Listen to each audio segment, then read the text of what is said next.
টিভি9 বাংলায় আপনাদের সকলকে স্বাগত। দেশ বিদেশ রাজ্য রাজনীতির যাবতীয় খবরাখবর নিয়ে আপনাদের সঙ্গে রয়েছে আমি মঞ্জিরা, আমার সঙ্গে মিমি। শুরু করছি 4:40।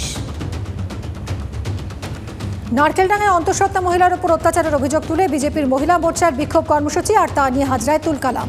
যতীন দাস মেট্রো স্টেশনের কাছে বিক্ষোভ অবস্থান, কিন্তু তাদের হঠাৎ পৌঁছে যায় বিশাল পুলিশ বাহিনী। হাজরা থেকে মিছিলের ডাক দেওয়া হয়েছিল বিজেপির মহিলা মোর্চার তরফে, কিন্তু সেই মিছিল শুরুর আগেই তাদের আটকে দেয় পুলিশ।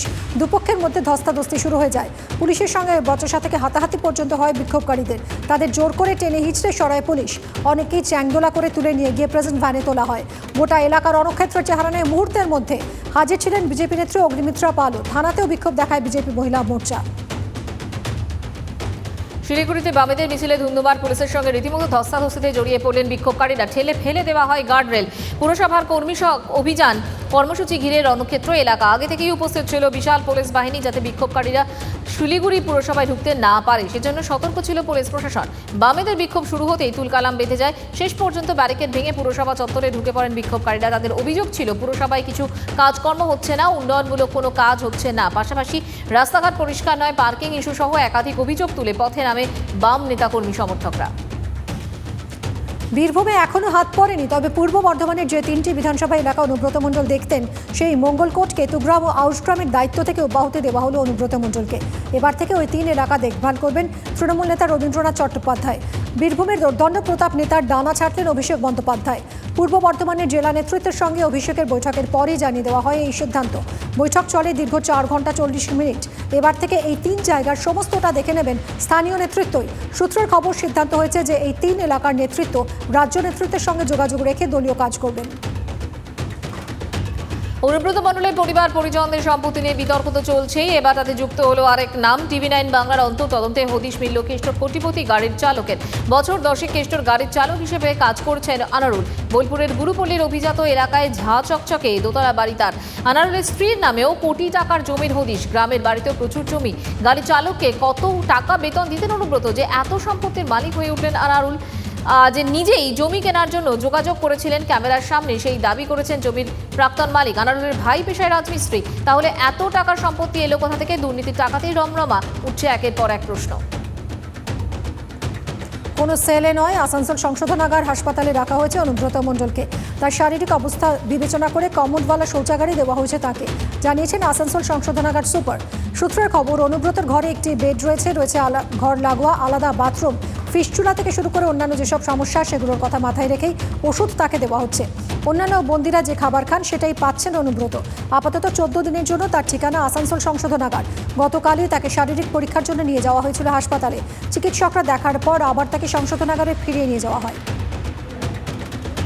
কারাগারেও কেষ্টর ভক্তিতে খামতি নেই। কৌশিকী অমাবস্যা মানেই কালী ভক্তদের কাছে গুরুত্বপূর্ণ একটা দিন। আর বীরভূমের তৃণমূল জেলা সভাপতির কালী ভক্তি কে না জানে। গরুবাজার মামলায় জড়িত সন্দেহে সিবিআই এর হাতে গ্রেফতার হয়ে তিনি আপাতত রয়েছেন আসানসোল সংশোধনাগারে। তবে সেখানে বসে এবছরও তিনি কালী পুজো করেছেন। সংশোধনাগারের মধ্যে থাকা হনুমান মন্দিরের পাশে একটি টাইলসের ওপর মা কালীর ছবি রয়েছে, আর তাতেই চলে পুজো। সকাল সকাল স্নান সেরে পোশাক বদলে কালী বন্দনা শুরু করে দেন তিনি। লাল জবার মালা, নকুলদানা, ধূপ দিয়ে পুজো দেন কেষ্ট। যেটুকু উপাচার সম্ভব সেটুকুতেই পুজো দিয়েছেন। এবার হাকিমকে ভিতরে ঢোকাতে হবে, তাকেও প্রস্তুত থাকতে বলুন। কোনো রাগঢাক নয়, সরাসরি ফিরহাদ হাকিমকে হুঁশিয়ারি সুকান্ত মজুমদারের। প্রথমে পার্থ চট্টোপাধ্যায় ও পরে অনুব্রত মণ্ডল। সম্প্রতি 2 নেতাকে গ্রেফতার করেছে কেন্দ্রীয় তদন্তকারী সংস্থা। এরই মধ্যে বঙ্গ বিজেপির সভাপতি সুকান্ত মজুমদারের মন্তব্যে বাড়ল বিতর্ক। সিবিআই বা ইডিকে আদতে বিজেপিই চালাচ্ছে, ফের সরব ঘাসফুল শিবির। তৃণমূলের একটা হেকিম আছে, জানেন তো? নাম কি? কি হাকিম? তাকে রেডি হতে বলুন, তাকেও আমরা ভেতরে পাঠানোর ব্যবস্থা করব। রাজ্য বিজেপি সভাপতি সুকান্ত মজুমদারের হুঁশিয়ারির পাল্টা করা জবাব ফিরহাদ হাকিমের। কি এমন করেছেন যে তিনি যে বারবার সম্মানহানি করা হবে? প্রশ্ন তার। ভারতে আইন, সংবিধান, বিচার ব্যবস্থা আছে, যা ইচ্ছে তাই করা যায় না। মন্তব্য ফিরহাদ হাকিমের। জেলে যেতে ভয় নেই, কিন্তু সম্মানহানিতে নিশ্চিতভাবে ভয় লাগে। সেই সম্মানহানিটাই দীর্ঘদিন ধরে চলছে, যা অন্যায়। মন্তব্য ক্ষুব্ধ মন্ত্রীর। মিডল ক্লাস ফ্যামিলিতে জন্মেছি তো, প্রত্যেক মিডল ক্লাস ফ্যামিলিতে সম্মানহানিটার ভয় লাগে। ঢুকিয়ে দিন আমাকে। সুশান্তবাবু আসুন, আপনার কোন এজেন্সি নিয়ে আপনি নিজে আসুন, আমি চলে যাচ্ছি আপনার সাথে। ঢুকিয়ে দিন আমাকে। হারানো মানিকের খোঁজ। তিনি তার বাড়িতেই আছেন। টিভি9 বাংলার সঙ্গে ভিডিও কলে কথা তৃণমূল বিধায়কের। স্পষ্ট করে মানিক জানিয়ে দেন তিনি যাদবপুরের বাড়িতে অর্থাৎ কলকাতাতেই রয়েছেন। যদিও প্রাথমিকের নিয়োগ দুর্নীতিকাণ্ডে অভিযুক্ত মানিককে কোথাও খুঁজে পাওয়া যাচ্ছে না বলে গতকালই জানিয়েছিল ইডি। নিখোঁজ মানিক যাতে রাজ্য ছেড়ে বিদেশে না চলে যান তার জন্য লুকআউট নোটিশ জারি করে সিবিআইও। অথচ মানিকের দাবি তিনি কোথাও যাননি, আছেন কলকাতায়। এর বেশি কিছু বলতে পারবেন না কারণ বিষয়টি আদালতে বিচারাধীন। টিভি9 বাংলার প্রতিনিধির সঙ্গে ভিডিও কলে মন্তব্য মানিকের। তদন্তে সহযোগিতা করেছেন, ভবিষ্যতেও করবেন দাবি তাঁর। মানিক ভট্টাচার্যের নিরাপত্তা প্রত্যাহার করে নিল রাজ্য। সিবিআই এর লুকআউট নোটিশের পরপরই আসে এই খবর। জানা গিয়েছে গতকাল রাত থেকেই তৃণমূল বিধায়কের নিরাপত্তা প্রত্যাহার করে নিয়েছে রাজ্য পুলিশ। তার বিরুদ্ধে টেট নিয়োগ দুর্নীতি মামলায় সিবিআই লুকআউট নোটিশ জারি করে গতকাল। আর এরপরই এই পদক্ষেপ রাজ্যের। এ নিয়ে জোর চর্চা রাজ্য রাজনীতিতে। মানিক ভট্টাচার্য দেশ ছেড়ে যেতে পারেন বলে অনুমান গোয়েন্দাদের। সেজন্য মানিক ভট্টাচার্যের ছবি ও মামলার বিস্তারিত তথ্য সহ লুকআউট নোটিশ জারি করা হয়। বহুত কুছ মিলা। 8 ঘন্টা তল্লাশির পর মধ্যরাতে সুবীরেশের বাড়ি থেকে বেরিয়ে এই কথাই শোনা গেল সিবিআই কর্তাদের মুখে। বৃহস্পতিবার বিকেল থেকে গভীর রাত পর্যন্ত প্রাক্তন এসএসসি চেয়ারম্যানের বাঁশরণীর ফ্ল্যাটে তল্লাশি চালান গোয়েন্দারা। চলে ম্যারাথন জিজ্ঞাসাবাদ। তবে এসএসসির প্রাক্তন চেয়ারম্যান সুবীরেশ ভট্টাচার্যের সাফ কথা, তার আমলে দুর্নীতি হয়নি। সূত্রের খবর, দীর্ঘ 8 ঘন্টার তল্লাশিতে বেশ কয়েকটি গুরুত্বপূর্ণ প্রশ্নের মুখে পড়তে হয় সুবীরেশকে। অটো জেনারেটেড সই দিয়ে চাকরি হলো কিভাবে? তিনি বলছেন সব আইন মেনে হয়েছে, কিন্তু বাগ কমিটির রিপোর্টে অন্য কথা রয়েছে। কি করে সম্ভব? সিবিআই সূত্রে খবর, এমন একাধিক প্রশ্ন করা হয়। যদিও সুবীরেশ দাবি করেছেন তিনি সব আইন মেনেই করেছেন। সিবিআই নিয়ে এবার সুর বদল দিলীপ ঘোষের। কদিন আগেও সিবিআই এর তদন্তের প্রকাশ্যে সমালোচনা করতে দেখা গিয়েছিল তাকে। এমনকি প্রশ্ন তুলেছিলেন কার সিবিআই দেখার দরকার নেই, পাবলিকের টাকায় চলছে, বিচার না পেলে বলতে পারবেন না তিনি। দিলীপের ক্ষোভের বিস্ফোরণের আঁচ পৌঁছে যায় দিল্লি পর্যন্ত। কেন্দ্রীয় নেতৃত্বের করা কথাও শুনতে হয়েছে বলে বিজেপি সূত্রে খবর। আর এবার অবশ্য দিলীপ ঘোষের সুর নরম। বললেন সিবিআই তদন্তের উপর ভরসা রয়েছে তার। বিজেপি সর্বভারতীয় সহ সভাপতির মন্তব্য, বিজেপি দুর্নীতি নিয়ে চিন্তিত ছিল, তার তদন্ত হচ্ছে, এটাই বড় কথা। তৃণমূল নেতা কুণাল ঘোষকে বাংলার মামা বলে সম্বোধন করলেন বিজেপি নেতা সৌমিত্র খাঁ। বিজেপিতে কুণালের জন্য জায়গা ঠিক করা হচ্ছে দাবি সৌমিত্রর। যদিও বিজেপিতে যোগদানের সিদ্ধান্ত কুণালেরই মন্তব্য বিজেপি নেতা তথা বিষ্ণুপুরের সাংসদ সৌমিত্রর। এর আগে তিনিই দাবি করেছিলেন কুণাল ঘোষ জেলে থাকাকালীন দলের যারা খুশি হয়েছিলেন এবার কুণাল পাল্টা তাদের নামে তথ্য তুলে দিচ্ছেন। আর এবার সরাসরি বিজেপিতে যোগ দেওয়ার কথা তুলে বিতর্কে ঘি ঢাললেন সৌমিত্র। কুণালদা সব বুঝতে পারেন, সব জানেন, তাই কুণালদা হচ্ছে আমাদের এই বাংলার মামা। তো মামা এখন কোন দিকে বিজেপিতে আসবেন কিনা তার জন্য আমরা যদি আসতে চান তো বলবো তাড়াতাড়ি চলে আসুন। দেশের 21টি বিশ্ববিদ্যালয়কে ভুয়ো বলে ঘোষণা করল ইউজিসি, যার মধ্যে রয়েছে বাংলার 2টি প্রতিষ্ঠান। কমিশনের সচিব রজনীশ জৈনের তরফে একটি বিজ্ঞপ্তি প্রকাশ করে কথা জানানো হয়। এতে কলকাতার 2 বিতর্কিত শিক্ষা প্রতিষ্ঠান হল চৌরঙ্গি রোডের Indian Institute of Alternative Medicine এবং ঠাকুরপুকুরের Institute of Alternative Medicine and Research. এই ভুয়ো অনুমোদনহীন বিশ্ববিদ্যালয়গুলি ইউজিসির নিয়ম মেনে চলে না বলে জানানো হয়েছে। ইউজিসি জানিয়ে দিয়েছে এই বিশ্ববিদ্যালয়গুলি পড়ুয়াদের ডিগ্রি বা শংসাপত্র কিছুই দিতে পারবে না। দুর্গাপুজোয় পুজো কমিটিগুলোকে 60,000 টাকা অনুদানের বিরোধিতায় দায়ের হওয়া জনস্বার্থ মামলার শুনানি আজ। দুর্গাপুজোয় রাজ্যের বিভিন্ন ক্লাবকে রাজ্যের অনুদান দেওয়া নিয়ে আলাদা করে 3টে জনস্বার্থ মামলা দায়ের হয়। প্রধান বিচারপতি ডিভিশন বেঞ্চে সেই 3 মামলার শুনানি। রাজ্য সরকারি কর্মচারীদের ডিএ দেওয়া হচ্ছে না, অথচ ক্লাব পিছু 60,000 টাকা পুজো অনুদান দেওয়া কেন? এই প্রশ্ন তুলে আদালতের হস্তক্ষেপ চেয়ে মামলা হয়েছে। গত কয়েক বছর ধরে কলকাতা সহ জেলার পুজো কমিটিগুলিকে 50,000 টাকা করে অনুদান দিচ্ছে রাজ্য সরকার। এবার তা আরও বাড়িয়ে ক্লাব প্রতি 60,000 টাকা করা হয়। এছাড়াও পুজো কমিটিগুলোকে বিদ্যুৎ বিলে 60% ছাড় দেওয়ার কথা ঘোষণা হয়। রাজ্য সরকারের পুজো অনুদান নিয়ে ফের সুর চড়ালেন দিলীপ ঘোষ। এজন্য বিজেপির মামলা করার দরকার নেই, মানুষ সব বোঝে, মন্তব্য তাঁর। এবছর রাজ্য সরকারের তরফে পুজো কমিটিগুলিকে দেওয়া হবে 60,000 টাকা করে। কিন্তু দিলীপের অভিযোগ, দুর্নীতি থেকে নজর ঘোরাতেই দান খয়রাতি চলছে শাসক দলের, এবং সেটাও সাধারণ মানুষের টাকায়। টিএমসি যখন জন্মায়নি তখন কি বাংলায় দুর্গাপুজো ছিল না? টিএমসি যখন টাকা দিত না তখন কি দুর্গাপূজা ছিল না? টিএমসি সবাইকে কিনে নিতে চাইছে। আমি বলবো দুর্গাপূজার যারা আয়োজক তাদের যদি স্বাভিমান থাকে এই টাকা নেবেন না, পাপের টাকা। টেট এসএসসির পর এবার মাদ্রাসা সার্ভিস কমিশনের নিয়োগেও দুর্নীতির অভিযোগ উঠল। উত্তরপত্র বা ওএমআর শিট বাতিল করার অভিযোগে আদালতের দ্বারস্থ এক পরীক্ষার্থী। তার পরিবর্তে অন্য কেউ উত্তরপত্র লিখেছেন বলে অভিযোগ মামলাকারী। উত্তরপত্র যাচাইয়ের জন্য সেন্ট্রাল ফরেন্সিক ল্যাবরেটরি অর্থাৎ সিএফএসএল এর ডিরেক্টর এবং ফরেন্সিক ল্যাবরেটরিকে মামলায় যুক্ত করার নির্দেশ দিয়েছেন বিচারপতি অভিজিৎ গঙ্গোপাধ্যায়। মাদ্রাসা সার্ভিস কমিশনের দাবি ভুল থাকায় উত্তরপত্রটি বাতিল করা হয়, কিন্তু পাল্টা পরীক্ষার্থীর অভিযোগ তিনি ঠিক উত্তরই দিয়েছিলেন। তার এও দাবি অন্য কলমের কালি উত্তরপত্র রয়েছে বলে আরটিআই করে জানতে পেরেছেন তিনি। কয়লা পাচার মামলায় রাজ্য পুলিশের 3 অফিসারকে আজ ভবানী ভবনে তলব করা হয়েছে। কয়লা পাচার নিয়ে সিআইডি তরফে বিশেষ তদন্তকারী দল গঠন করা হয়েছে। সেই দলেরই মুখোমুখি হতে হবে ওই 3 অফিসারকে। ওই 3 অফিসার হলেন দীনেশ মণ্ডল, অজয় মণ্ডল এবং সঞ্জয় চক্রবর্তী। রাজ্যে খনি এলাকার বিভিন্ন থানার দায়িত্বে ছিলেন ওই 3 অফিসার। পাচার কাণ্ডে রাজ্যের পুলিশ আধিকারিকদের ভূমিকা কি ছিল, তাদের কাছে এ সংক্রান্ত কোনো তথ্য ছিল কিনা তা খতিয়ে দেখতে চান তদন্তকারীরা। তাই কোল বেল্ট বা আসানসোলের খনি অঞ্চলের অফিসারদের ডাক পড়েছে। এ রাজ্যে গ্রেফতার হওয়া আল কায়দার 2 জঙ্গিকে এবার জেরা এনআইএ। গতকাল এক দফা তাদের জেরা করেছে জাতীয় তদন্তকারী সংস্থা, আজ ফের জেরা। কেন্দ্রের ও রাজ্যের গোয়েন্দারাও ওই 2 জঙ্গিকে জেরা করবে। দেশে আল কায়দার জাল কতদূর ছড়িয়েছে তা জানতে লাগাতার জেরা চালাচ্ছে দেশের একাধিক গোয়েন্দা সংস্থা। ইতিমধ্যে ধৃত জঙ্গি কাজী হেসান এবং আব্দুল রাকিবের মোবাইল ফোন ফরেনসিক পরীক্ষার অনুমতি দিয়েছে আদালত। তার রিপোর্ট এলে জঙ্গিদের নেটওয়ার্ক নিয়ে আরও তথ্য মিলবে বলেই দাবি গোয়েন্দাদের। গত বছর 13 সেপ্টেম্বর গুজরাটের মুন্দ্রা বন্দর থেকে উদ্ধার হয়েছিল বিপুল হেরোইন। সেই ঘটনা তদন্তে তারকেশ্বরে হানা এনআইএর বিশেষ দলের কেশব চক গ্রাম পঞ্চায়েতের নচিপুর এলাকার বাসিন্দা মৃণাল কুঁয়ারের বাড়িতে অভিযান। এনআইএ সূত্রে খবর, মোবাইলের সূত্র ধরে মৃণাল কুঁয়ারের হদিশ পায় কেন্দ্রীয় তদন্তকারী সংস্থা। তারকেশ্বর থানার পুলিশকে সঙ্গে নিয়ে তার বাড়িতে তল্লাশি চালায় এনআইএ। যদিও গতকাল বাড়িতে ছিলেন না মৃণাল, তবে তার স্ত্রী ছিলেন। আজ মৃণালকে কলকাতায় এনআইএ গোয়েন্দাদের সঙ্গে দেখা করার নির্দেশ দেওয়া হয়। তিনি কোনো রকম অপরাধমূলক কাজকর্মের সঙ্গে যুক্ত নন দাবি পরিবারের। তবে কিছুদিন আগে পুলিশের হাতে গ্রেফতার হয়েছিলেন মৃণাল। কী কারণে তা জানা নেই বলে দাবি স্ত্রীর। দক্ষিণ দিনাজপুর জেলায় দিন দিন বেড়েই চলেছে টোটোর দৌরাত্ম্য, যার ফলে বালুরঘাট থেকে বিভিন্ন পকেট রুটে চলা বাসে যাত্রী মিলছে না, আর এতে ব্যাপক আর্থিক ক্ষতির শিকার বাস মালিকরা। এরই প্রতিবাদে আজ সকাল থেকে বালুরঘাট থেকে চলাচল করা বিভিন্ন পকেট রুটে বাস পরিষেবা অনির্দিষ্টকালের জন্য বন্ধ। আন্দোলনে বাস মালিকরা শুধুমাত্র টোটোর দৌরাত্ম্য নয়, তেলের দাম যেভাবে বেড়েছে সেই জায়গা থেকে বাস ভাড়া বাড়ানো হয়নি। এছাড়াও যেভাবে বাসের যন্ত্রাংশের দাম বেড়েছে দাবি তাদের। হিলি, কুমারগঞ্জ, তপন সহ বিভিন্ন পকেট রুটে বাস চলাচল না করার জন্য ব্যাপক সমস্যায় পড়তে হয় নিত্যযাত্রীদের। মরা নদী এখন চরম আতঙ্কের। মালদা রতুয়ায় বিপন্ন প্রায় 60,000 মানুষ, গ্রাম ছাড়ছে বহু পরিবার।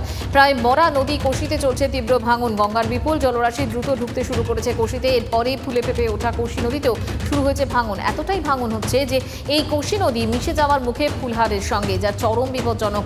বহু পরিবারের ঘরের উঠোনে পর্যন্ত ফাটল দেখা দিয়েছে। মরা নদীও যে তাদের রাতের ঘুম কেড়ে নিতে পারে তা তারা কল্পনাও করতে পারেননি, কিন্তু সেটাই ঘটেছে। যেভাবে কোশি পার কাটছে তাতে আর 3-4 দিনের মধ্যে বাঁধসহ একাধিক গ্রাম নিশ্চিহ্ন হয়ে যেতে পারে বলে আশঙ্কা। প্রশাসনের কাছে দ্রুত ব্যবস্থা নেওয়ার আর্জি। বিনা অনুমতিতে জমি ব্যবহার করে বিদ্যুৎ সংযোগের কাজ করার অভিযোগ। কাজে বাধা দুর্গাপুরের 28 নম্বর ওয়ার্ডের গোপীনাথপুরের বাসিন্দাদের। জমির নিচ দিয়ে উচ্চ ক্ষমতা সম্পন্ন বিদ্যুৎ সংযোগের তার পাইপলাইনের মাধ্যমে নিয়ে যাওয়া হচ্ছে একটি বেসরকারি কারখানায়, কিন্তু মন্দিরের জমিতে অনুমতি না নিয়ে কাজ হচ্ছে বলে অভিযোগ। এই জমিতে কাজ করতে বারবার বারণ করা সত্ত্বেও কাজ বন্ধ হয়নি, তাই এবার পথে নেমেছেন জমির মালিকরা। বিক্ষোভ দেখিয়ে বন্ধ করে দেওয়া হলো কাজ। দুর্গাপুরের কোকোভেন থানা এলাকার 28 নম্বর ওয়ার্ডের গোপীনাথপুর গ্রামের চট্টোপাধ্যায় পরিবার। তাদের অভিযোগ, তাদের দেবত্ব সম্পত্তির জমি এক বেসরকারি কারখানা কর্তৃপক্ষ জোর করে ব্যবহার করছে। বারণ করা সত্ত্বেও তারা শুনছে না। তমলুক ঘাটাল কেন্দ্রীয় সমবায় ব্যাংকে নিয়োগ দুর্নীতির অভিযোগ তুলে মামলায় এ নিয়ে তীব্র শোরগোল। এই দুর্নীতিতে নাম জড়িয়েছে তমলুক ঘাটাল কেন্দ্রীয় কোঅপারেটিভ ব্যাংকের সম্পাদক তথা দাসপুর 1 নম্বর ব্লক তৃণমূল কংগ্রেসের সম্পাদকেরও। অভিযোগ, তার ভাইপো দাসপুর গৌড়া শাখায় ফিল্ড অফিসার হিসেবে চাকরি পেয়েছেন তারই সময়কালে। অন্যদিকে আবার 52টি শূন্য পদের ক্ষেত্রে দ্বিগুণ নিয়োগের অভিযোগ ঘিরে তুলকালাম। আবেদন না করেও অনেকে চাকরি পেয়েছে, এমনকি মেধা তালিকায় নাম না থাকা সত্ত্বেও অনেকেরই চাকরি হয়েছে বলে অভিযোগ। এ নিয়ে কলকাতা হাইকোর্টে হলফনামাও জমা পড়েছে ইতিমধ্যে। আগামী সপ্তাহে শুনানি, চরমে রাজনৈতিক চর্চা। প্রায় 23 কেজি গাঁজা সহ গ্রেফতার 2 ব্যক্তি। গোপন সূত্রে খবর পেয়ে পুলিশি অভিযান অন্ডালের যোগীবাবা এলাকায়। সেখানে গাঁজা সহ 2 ব্যক্তিকে গ্রেফতার করে অন্ডাল থানার পুলিশ। ধৃতদের কাছ থেকে উদ্ধার হয়েছে 22.5 কেজি গাঁজা। গ্রেফতার জয়প্রকাশ সাউ এবং উজ্জ্বল গড়াই। এর মধ্যে উজ্জ্বলের বাড়ি বীরভূম জেলার সদাইপুর থানার ছিনপাই এলাকায়। জয়প্রকাশ সাউ অন্ডালেরই বাসিন্দা। জানা গেছে উজ্জ্বল গড়াই ওই গাঁজা জয়প্রকাশকে দিতে এসেছিল, কিন্তু ওত পেতেছিল পুলিশ। গাঁজা হাতবদল হওয়ার সময় পুলিশ দুজনকে ধরে ফেলে। ধৃতদের জেরা করে এই পাচার চক্রে আর কারা জড়িত সে সম্পর্কে আরও তথ্য মিলবে বলে আশাবাদী পুলিশ। 100 দিনের কাজ সহ বিভিন্ন প্রকল্পে দুর্নীতি রুখতে মনিটরিং টিম তৈরি করছে মালদা জেলা প্রশাসন। দুর্নীতি রুখতে জনপ্রতিনিধি সব ব্লকের বিডিওদের নিয়ে বৈঠক করেন জেলা শাসক নিতিন সিংহানিয়া। 100 দিনের কাজে পুকুর খনন, বাগান তৈরির নামে কোটি কোটি টাকা লোপাট, কন্যাশ্রী, রূপশ্রী প্রকল্পেও লাগামহীন দুর্নীতির অভিযোগে কিছুদিন ধরেই শিরোনামে মালদা জেলা। পঞ্চায়েত কর্মী গ্রেফতারও হয়েছেন, তদন্ত চলছে। এই অবস্থায় সার্বিক বিষয় খতিয়ে দেখতে বিডিও, জেলা পরিষদের কর্মাধ্যক্ষ সহ জেলার সব পঞ্চায়েত সমিতির সভাপতি ও অন্যান্য জনপ্রতিনিধিদের নিয়ে বৈঠক করলেন জেলা শাসক। সব অভিযোগ গুরুত্ব দিয়ে দেখা হচ্ছে বলেন তিনি। শিক্ষকরা রোজ দেরি করে আসেন স্কুলে, মিড ডে মিলও খাবার অযোগ্য, এই অভিযোগ তুলে প্রাথমিক বিদ্যালয়ে অভিভাবকরা তালা ঝুলিয়ে দিলেন। ঘটনাটি ঘটেছে পুরুলিয়া শহরের সদর 1 নম্বর চক্রের হাউজিং এস্টেট প্রাইমারি স্কুলে। অভিভাবকদের অভিযোগ, স্কুলের মিড ডে মিলের মান নিয়ে যত কম কথা বলা যায় ততই ভালো। স্কুলের শিক্ষকদের নিয়েও সামনে এসেছে বিস্তর অভিযোগ। যদিও এদিন স্কুলে আসা শিক্ষকেরা বলেন কোনোদিনই দেরি হয় না তাদের, শুধু আজই হয়ে গেছে। তবে এতে অভিভাবকদের দাবি মিথ্যে বলছেন শিক্ষকরা। প্রতিদিনই স্কুল খুলতে দেরি হয়, ফলে রাস্তার উপরে ছাত্রছাত্রীরা ঘোরাফেরা করে, যে কোনো সময় বড় দুর্ঘটনা ঘটে যেতে পারে। বিষয়টি নিয়ে স্কুল কর্তৃপক্ষকে বারবার বলা হলেও কোনো রকম গুরুত্ব দেননি তারা। আজ কৌশিকী অমাবস্যা 2 বছর পর এই দিনে তারাপীঠ মন্দিরের দরজা পুণ্যার্থীদের জন্য খুলে দেওয়া হয়েছে। কৌশিকী অমাবস্যা উপলক্ষে এদিন তারাপীঠ মন্দিরে পুণ্যার্থীদের ঢল নেমেছে। বহু দূর দূরান্ত থেকে এসেছেন ভক্তেরা। একেবারে দ্বারকা নদীতে স্নান সেরে তারার পুজো দিচ্ছেন পুণ্যার্থীদের অনেকেই। হুড়োহুড়ি এড়াতে মন্দিরে পুজো দেওয়ার জন্য 2-3টি পৃথক লাইনের ব্যবস্থা করা হয়। এছাড়া ভক্তদের জন্য এবার সারা রাত মন্দিরের গেট খোলা থাকছে।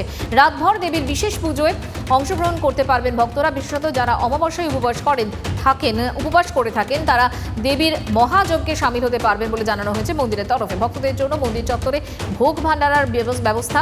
শুধু মন্দির নয়, মহাপীঠে ঢোকার তোরণ দ্বার থেকে শুরু করে গোটা তারাপীঠ চত্বর সেজে উঠেছে। নিরাপত্তা ব্যবস্থাও জোরদার করা হয়েছে। দক্ষিণেশ্বরের ভবতারিণী মন্দিরে কৌশিকী অমাবস্যায় ভক্তদের ভিড়। শুধু এই রাজ্য থেকে নয়, ভিন রাজ্যে এমনকি বাংলাদেশ থেকেও বহু ভক্ত হাজির হন। হিন্দু ধর্মের বিভিন্ন তিথিতে মা কালী বিভিন্ন রূপে পূজিত। ভাদ্র মাসের শুরুর অমাবস্যা কৌশিকী অমাবস্যা নামে পরিচিত। এই পুজোর সঙ্গে জড়িত আছে নানা পৌরাণিক কাহিনী। কথিত আছে এই দিন পুজো দিলে মনস্কামনা পূর্ণ হয়, তাই কৌশিকী অমাবস্যায় পুজো দিতে লাখ লাখ ভক্তের সমাগম হয়। শুক্রবার দুপুরে কৌশিকী অমাবস্যার তিথি শুরু হয়েছে, চলবে শনিবার দুপুর 1টা পর্যন্ত।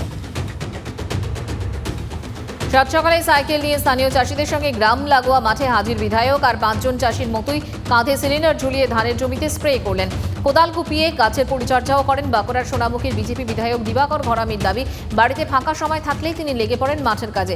প্রত্যন্ত করুমপুর গ্রামে বাড়ি বিজেপি বিধায়ক দিবাকর ঘরামির। ছোট থেকেই সাধারণ কৃষক পরিবারে বেড়ে ওঠা, চাষাবাদের কাজেও মাঝে মধ্যেই দেখা যায় বলেছেন স্থানীয়রা। বিজেপি বিধায়কের এই মাঠের কাজকে অবশ্যই লোক দেখানো বলে কটাক্ষ করেছেন তৃণমূল। হাতির হামলায় মৃত্যু মিছিল অব্যাহত ঝাড়গ্রামে। আজ ফের হাতির হামলায় মারা গেলেন এক মহিলা। বন দফতরের ভূমিকা নিয়ে ক্ষোভ মানুষের। বুধবার ঝাড়গ্রাম শহরে হাতির হামলায় 4 জনের মৃত্যুর পর আজ আবার এক বয়স্ক মহিলার মৃত্যু হয়েছে ঝাড়গ্রাম ব্লকের নেদাবহরাতে। সাত সকালে বিশাল অজগর উদ্ধার ঘিরে উত্তেজনা চরমে। কালচিনির চা বাগানের গুদাম লাইন এলাকা থেকে এদিন একটি 8 ফুট লম্বা অজগর উদ্ধার করলে বন দপ্তর। এলাকার একটি গাছে বিশাল আকার অজগরটি দেখতে পান এলাকারই বাসিন্দারা। মাঠ থেকে জোর করে গরু তুলে নিয়ে যাওয়ার প্রতিবাদ করায় মাথা ফাটিয়ে দেওয়া হলো বৃদ্ধের। বাদ গেল না তার পরিবারও। বাঁকুড়ার সদর থানার কচিরডাঙ্গা এলাকার ঘটনা। মাঠে বেঁধে রাখা বাছুর সহ একটি গরুকে জোর করে তুলে নিয়ে যাওয়ায় প্রতিবাদ করায় বৃদ্ধ ও তার পরিবারকে মারধরের অভিযোগ ওঠে। দোকানের শাটার খুলতে গিয়ে বিদ্যুৎস্পৃষ্ট হয়ে মৃত্যু হলো এক যুবকের। মুর্শিদাবাদ জেলার কান্দি মহকুমার খড়গ্রাম থানার নগর এলাকার ঘটনা। পুলিশ সূত্রে খবর, এদিন সকালে নিজের দোকান খুলতে যান হরিশ্চন্দ্র ঘোষ। অভিযোগ, সে সময় শাটারে হাত দিতে বিদ্যুৎস্পৃষ্ট হন তিনি। মৃতের বাড়িও নগর এলাকাতেই। ঘটনার খবর পেয়ে ছুটে আসে পুলিশ। মৃতদেহ উদ্ধার করে ময়নাতদন্তের জন্য পাঠানো হয়। এই ঘটনার জেরে ব্যাপক চাঞ্চল্য ছড়িয়েছে গোটা এলাকা জুড়ে। অবৈধ কয়লা বোঝাই ডাম্পার আটক করল বীরভূমের খয়রাশোল থানার পুলিশ। গোপন সূত্রে খবর পেয়ে অভিযান। জানা গেছে ডাম্পারটি ভীমগড়ের দিক থেকে দুবরাজপুরের দিকে যাচ্ছিল। সেই সময় রানীগঞ্জ মোরগ্রাম 14 নম্বর জাতীয় সড়কে 5টা কটন মিলের কাছে ডাম্পারটিকে আটক করা হয়। পুলিশ তল্লাশি চালাতে গিয়ে দেখে ডাম্পারের উপরে বালি এবং নিচে রয়েছে কয়লা। আনুমানিক 25 মেট্রিক টন কয়লা বোঝাই ছিল বলে অভিযোগ, যার বাজার মূল্য লক্ষাধিক টাকা। জিজ্ঞাসাবাদের জন্য একজনকে আটক করা হয়েছে। এর সঙ্গে কারা জড়িত তা জানার চেষ্টা চালাচ্ছে পুলিশ। বড় ধাক্কা কংগ্রেসে। পার্টির সমস্ত পদ থেকে পদত্যাগ করলেন বর্ষিয়ান কংগ্রেস নেতা গুলাম নবী আজাদ। এই সিদ্ধান্তের কথা হাইকমান্ডকে জানিয়ে দিয়েছেন তিনি। জাতীয় কংগ্রেস নেতৃত্ব যেভাবে দলটিকে চালাচ্ছেন তাতে সকলেই আস্থা হারিয়েছে। ইস্তফার জন্য মূলত রাহুল গান্ধীকেই দুষেছেন গুলাম নবী আজাদ। বিধায়ক পদ খারিজ হতে পারে মুখ্যমন্ত্রী হেমন্ত সোরেনের এই জল্পনাতেই সরগরম ঝাড়খণ্ডের রাজনীতি। এরই মধ্যে বিজেপির তরফে নির্দিষ্ট সময়ের আগেই নির্বাচনের দাবি তোলা হলো। দলের ভবিষ্যৎ পরিকল্পনার জন্য আজ বিধায়কদের নিয়ে জরুরি বৈঠকে ডাক দেন মুখ্যমন্ত্রী হেমন্ত সোরেন। যাবতীয় সিদ্ধান্তই এখন আটকে রয়েছে রাজ্যপালের হাতে থাকা মুখবন্ধ একটি খামে। বিজেপি নেত্রী সোনালী ফোগাটের মৃত্যুতে ঘনাচ্ছে রহস্য। লাগাতার ধর্ষণ, তারপর হত্যা সোনালীকে। বিস্ফোরক অভিযোগ পরিবারের। 42 বছরের বিজেপি নেত্রীর পোস্টমর্টেম রিপোর্ট আসার পর থেকে চাঞ্চল্য চরমে। তার দেখে মিলেছে বেশ কিছু আঘাতের চিহ্ন। সোনালীর মৃত্যু হয় গোয়ায়। মার্কিন মুলুকে ফের বর্ণবিদ্বেষ বিতর্ক। শিকার ভারতীয়রা। ভারতে চলে যাও বলেই সোজা ঘুষি ভারতীয় মহিলাকে। টেক্সাসের ঘটনায় তোলপাড়, এমনকি প্রকাশ্যে গুলি করে খুন করে দেওয়ার হুমকিও দেওয়া হলো। গোটা ঘটনার ভিডিও করে রাখেন আক্রান্তরা। তাতে দেখা যাচ্ছে টেক্সাসের প্ল্যানোর একটি রেস্তোরাঁর বাইরে রীতিমতো হুমকি শাসানি দিচ্ছেন এক মার্কিন মহিলা।